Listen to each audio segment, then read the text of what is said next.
ही वस्तुस्थिती खरी आहे की अलिबागला खासकर आपल्या त्या चौकीच्या इथून आपण ज्या वेळेला येतो तिथून खिंडीपर्यंत आणि त्याच्याही पुढच्या अलिबाग शहरापर्यंत असणाऱ्या रस्त्याची त्या ठिकाणी एक नादुरुस्ती झालेला आहे। यंदाच्या वर्षी खरं तर रस्त्याच्या दुरुस्तीसाठी तेवढा कालावधी मिळाला नाही, कारण साधारणपणे 15-20च्या दुसऱ्या आठवड्यापासूनच पावसाची सुरुवात झाली।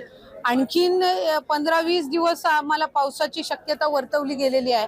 ऑक्टोबर महिन्यामध्ये सुद्धा पहिल्या दुसऱ्या आठवड्यापर्यंत पाऊस राहील असा हवामान खात्याने एक तात्पुरता अंदाज दिलेला आहे।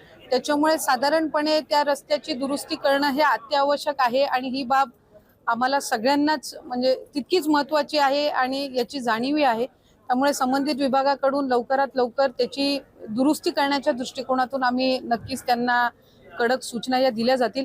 थोडं पावसाचं प्रमाण कमी झाल्यावर त्यांना ती दुरुस्ती करावी लागेल, नाहीतर मग जिथं पॅचेस जास्ती खराब झालेले आहेत तिथं दुरुस्ती करूनही जर पावसाचं प्रमाण राहिलं तर त्याचा फारसा काही उपयोग होऊ शकणार नाही।